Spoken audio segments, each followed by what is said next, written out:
All right, my lovelies.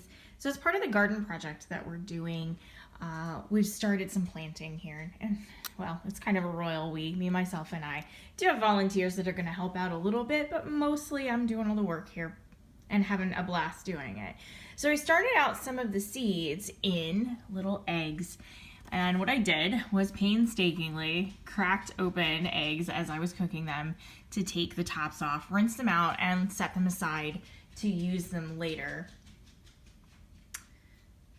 And then when I was ready, I actually took seeds and planted them in the potting soil that I put into the eggs, and now they're all starting to sprout.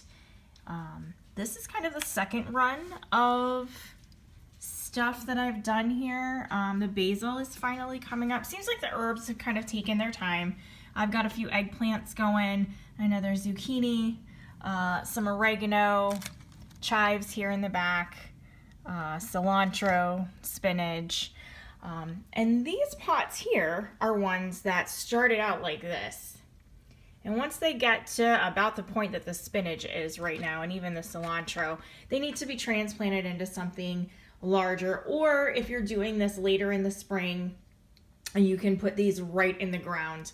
I chose to start early and repot so I had nice, hardy, big plants to go in the ground. And what that means is that as these are maturing and need to be transplanted, they also get split. So you can see here I've got several runs of carrots and they're about ready to be split again. So they'll come out of these pots and go into larger pots or into pots of a similar size, but I'm going to break them up. But we have zucchini right here. So these three zucchini plants right there, and this one is just taken off and becoming an awesome monster, started out just like this little guy right here, and grew to the point that they were busting out of their egg. And what I did was I actually split them. I'm going to show you later in the video how I did this. I split them and repotted them. So each of these have been repotted. And we've got a nice big garden full of stuff. This is just the small batch. If you guys want to take a walk with me over here, we've got a lot more going on. Just to a rundown here of what we have. I have a ton of kale. I think we have about four or six of these.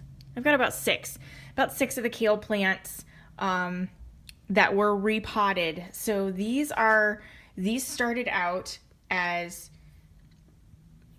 2 eggs, and they have been shifted into pots and made up about 6 more plants. So we're gonna have a nice run of kale going. I've also got beets here, some cherry tomatoes. I've got garlic really taking its time. There's some more in there that haven't quite made it above the soil yet. Cantaloupe, broccoli, and we got 2 things of broccoli here, and then chickpeas. I'm so excited about these chickpeas, guys. Here's why. I didn't pay to buy seeds for these. I took chickpeas out of my pantry and did the little high school science trick where we sprouted them and then put those sprouts into the ground, and look at them taking off. This is about a week and a half. I've got some other stuff going that just kind of went in here. And this group here, I decided to see how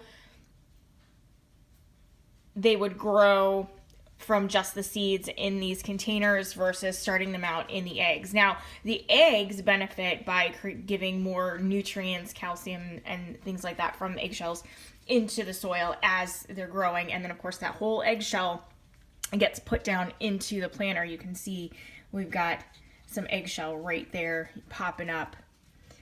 So that whole pod, when I split them, gets broken apart and dropped down into new potting soil. So we'll see how these are growing. We've got some black radishes popping up right there, looking really good. Everything else, these haven't been here very long, maybe a little over a week. So they're doing fantastic. I am also going to attempt to sprout and grow some sweet potatoes here from a cutting out of my kitchen. I came across probably 3 or 4 different Pinterest ideas on sprouting food from table scraps. So we're going to see how that goes.